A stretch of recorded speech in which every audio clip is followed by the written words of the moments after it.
Hello बच्चों, हम एक और नया टॉपिक स्टार्ट करते हैं आज।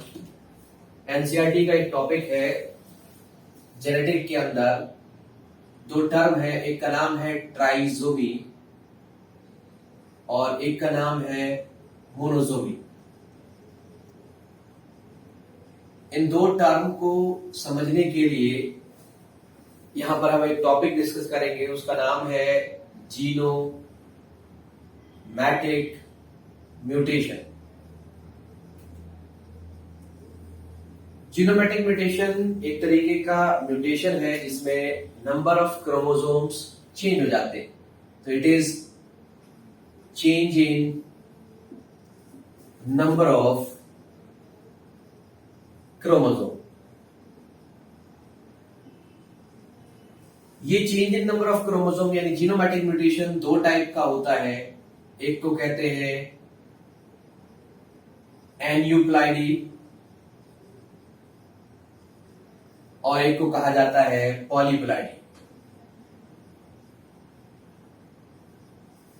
एन्यूप्लाइडी जो होता है वो एक तरीके का change in number of chromosome है, बट यहां पर जो चेंज आता है वो कुछ नंबर ऑफ क्रोमोसोम में चेंज आता है, मतलब few number of chromosome increase और डिक्रीज, बढ़ सकते हैं या घट सकते हैं कुछ क्रोमोसोम। जबकि पॉलीप्लाइडी में क्या होता है, पूरा सेट ऑफ क्रोमोसोम चेंज हो जाता है। Change in set of chromosome. Set of chromosome से क्या मतलब है, तो जैसे ह्यूमन बीइंग के अंदर 2n = 46 होता है, तो यहां पर दो सेट होते हैं 23 के, यानी कि दो सेट प्रेजेंट होते हैं ह्यूमन बीइंग के अंदर। तो अगर पूरा सेट चेंज हो जाए, मतलब 2n की जगह पर 3n हो जाए, 4n हो जाए, 5n हो जाए, then it is called as polyploidy. मतलब पूरा सेट चेंज हो जाने को हम बोलते हैं पॉलीप्लाइडी, और कुछ नंबर ऑफ क्रोमोसोम के चेंज होने को बोलते हैं हम एन्यूप्लाइडी। तो यहां जो एन्यूप्लाइडी है उसी के दो केस है। एक केस का नाम है हाइपरप्लाइडी। हाइपरप्लाइडी मतलब ज्यादा हो जाना क्रोमोसोम का, और हाइपोप्लाइडी यानी कम हो जाना। अगर क्रोमोसोम कुछ एक क्रोमोसोम कम हो जाए तो हाइपोप्लाइडी, थोड़े बढ़ जाए एक दो तो हाइपरप्लाइडी। हाइपरप्लाइडी का एग्जाम्पल है ट्राइजोमी। ट्राइजोमी, तो ट्राइजोमी का मतलब होता है एक्स्ट्रा क्रोमोसोम आ जाना या एक क्रोमोसोम का बढ़ जाना। कैसे बढ़ जाना, देखिए एग्जाम्पल के तौर पर किसी एक ऑर्गेनिज्म में सपोज 6 क्रोमोसोम है, हमने यहां ड्रॉ कर लिए 6 क्रोमोसोम, मतलब 3 पेयर क्रोमोसोम है, 2n = 6 है। और 2n = 6 वाले केस में अगर किसी एक जगह पर दो क्रोमोसोम की जगह 3 हो जाए किसी एक प्लेस पर, सपोज यहां देखिए ये 6 क्रोमोसोम थे, सपोज यहां पर एक एक्स्ट्रा हो गया, 3 हो गए 2 की जगह, तो अब लिखा जाएगा 2n + 1 = 7। इसको बोला जाता है ट्राइजोमी, यानी कि 3 हो जाना, किसी एक पेयर की जगह पर 3 हो गए, 3 को मतलब ट्राइजोमी कह रहे हैं यहां पर। यहां सेकंड नंबर पर ट्राइजोमी हुआ है, ये फर्स्ट वाला था, ये सेकंड वाला, ये थर्ड वाला, सेकंड वाले पर ट्राइजोमी हुआ है, तो इसको कहा जाएगा trisomy eight second chromosome.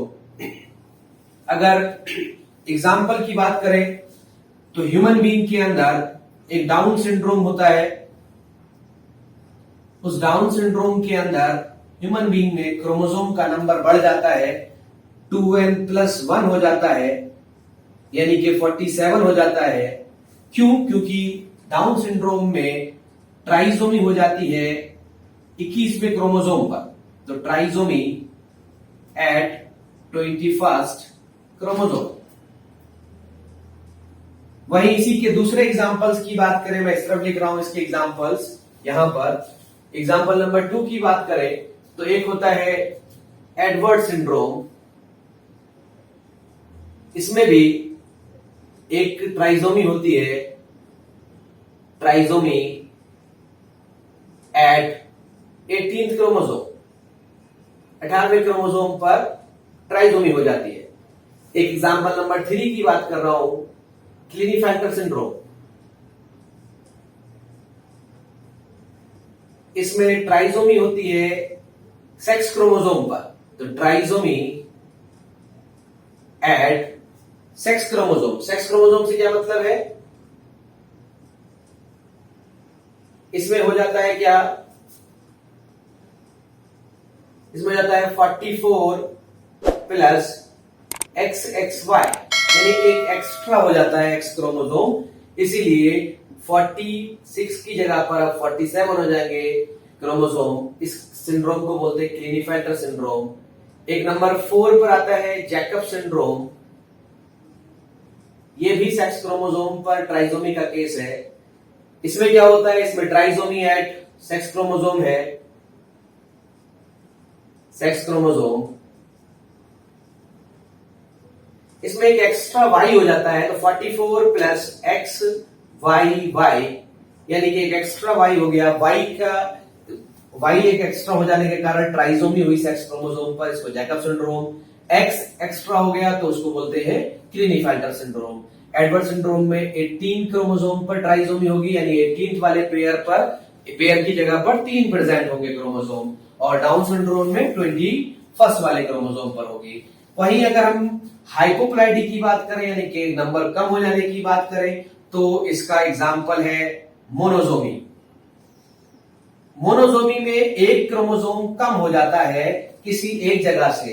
Example से समझाता हूं, जैसे किसी पर्सन में 6 क्रोमोसोम है, यानी 2n=6 है, और सपोज उसके किसी एक जगह से पेयर की जगह एक ही रह गया, एक गायब हो गया, तो उस केस में सपोज सेकंड वाले से हम ले लेते हैं, एक गायब हो गया, एक कम हो गया, तो 2n-1 लिखा जाएगा, यानी पहले 6 थे अभी 5 रह जाएंगे। इस केस को हम बोलते हैं क्या, मोनोजोमी। एनसीईआरटी में इसका एग्जांपल दे रखा हुआ है टर्नर सिंड्रोम।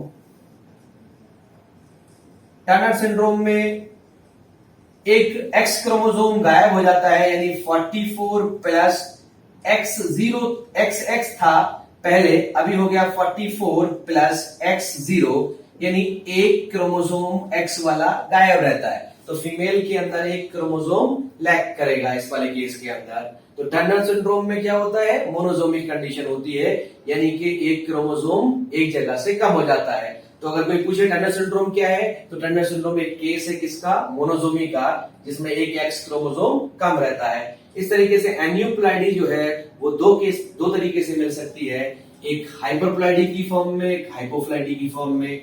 हाइपरप्लाइडी का मतलब है जहां पर नंबर ऑफ क्रोमोसोम बढ़ेंगे, कुछ नंबर ऑफ क्रोमोसोम बढ़ेंगे, और हाइपोप्लाइडी में कुछ नंबर ऑफ क्रोमोसोम घटेंगे। अगर बढ़ जाने की बात करें तो उसका एग्जांपल है ट्राइसोमी। ट्राइसोमी में किसी एक पेयर ऑफ क्रोमोसोम पर एक एक्स्ट्रा क्रोमोसोम आ जाता है, तो उस केस को ट्राइसोमी कहते हैं। जैसे मैंने एग्जांपल दिए डाउन सिंड्रोम में, एडवर्ड सिंड्रोम में, क्लिनीफेल्टर सिंड्रोम में, जैकब सिंड्रोम के अंदर। और अगर कहीं पर कम हो जाए क्रोमोसोम तो उसको मोनोजोमी कहा जाता है। मोनोजोमी में एक क्रोमोसोम कम हो जाता है किसी एक पेयर वाली जगह से, जैसे कि एग्जांपल है टर्नर सिंड्रोम। अब सवाल उठता है कि इस तरीके का म्यूटेशन होता क्यों है, तो होता इसलिए है कि जब सेल डिवीजन के दौरान, यानी मियोसिस जब डिवीजन होती है, तो उस दौरान जब गैमीट बनते हैं, तो गैमीट बनाते समय, सपोज मैं यहां पर बता रहा हूं आपको कि गैमीट बनाते समय होता यह है कि मियोसिस डिवीजन होती है। सपोज यहां पर एक सेल है, उसके अंदर क्रोमोसोम मौजूद है, पेयर ऑफ क्रोमोसोम, और गैमीट बनाने के लिए मियोसिस हुई। तो आप जानते हैं मियोसिस में फर्स्ट स्टेप आता है, 2 सेल बनती है। फिर मियोसिस 2 आता है, सेकेंड स्टेप, तो 4 सेल बन जाती है, हर एक से 2-2। तो हमने ऐसा पढ़ा है कि मियोसिस 1 के अंदर और 2 के अंदर, मियोसिस 1 में अगर देखोगे तो क्रोमोसोम सेपरेशन होती है, पेयर ऑफ क्रोमोसोम एक दूसरे से अलग हो जाते हैं, जबकि मियोसिस 2 के अंदर एक ही क्रोमोसोम के 2 क्रोमैटिड अलग हो जाते हैं। अगर दोनों ही केसेस में, चाहे मियोसिस 1 में या मियोसिस 2 में, अगर वो जो सेपरेशन हो रहा था क्रोमोसोम का या क्रोमैटिड का, वो अगर ना हो पाए, सपोज मियोसिस 1 में सेपरेशन ना हो क्रोमोसोम का, तो एक ही सेल को क्रोमोसोम मिलेंगे, दूसरे को मिलेंगे ही नहीं, तो दूसरे वाले में तो क्रोमोसोम लैग कर जाएंगे और एक में एक्स्ट्रा हो जाएंगे। तो जिसमें एक्स्ट्रा हो गए वो फ्यूचर में एक्स्ट्रा वाला ही गैमेट बनाएगी, एक्स्ट्रा क्रोमोसोम वाला, और वो गैमीट जिसके साथ भी फ्यूज करेगा तो फ्यूजन के बाद उस गैमीट के बने हुए रिजल्ट में एक्स्ट्रा क्रोमोसोम रहेगा यानी ट्राइसोमी हो जाएगी। और जिसके पास नहीं पहुंचा था क्रोमोसोम, उसके पास जब वो फ्यूज करेगा किसी और गैमीट के साथ में तो उसके पास कमी रह जाएगी क्रोमोसोम की और उस कमी को कहेंगे मोनोसोमी। इसका मतलब ये हुआ कि मियोसिस 1 या मियोसिस 2 के दौरान होने वाली डिसजंक्शन अगर ना हो, जो जिसको हम डिसजंक्शन ऑफ क्रोमोसोम या डिसजंक्शन ऑफ क्रोमैटिड कहते हैं, अगर वो ना हो मियोसिस के दौरान तो उस समय पर एन्यूप्लॉइडी या एन्यूप्लॉइडी या फिर ट्राइसोमी और मोनोसोमी के केस बन जाते हैं, इस तरीके का म्यूटेशन हो जाता है। आई होप कि आपको समझ आया होगा। इस तरीके के नए टॉपिक के लिए मैं आगे और नई वीडियो बनाता रहूंगा। Thank you.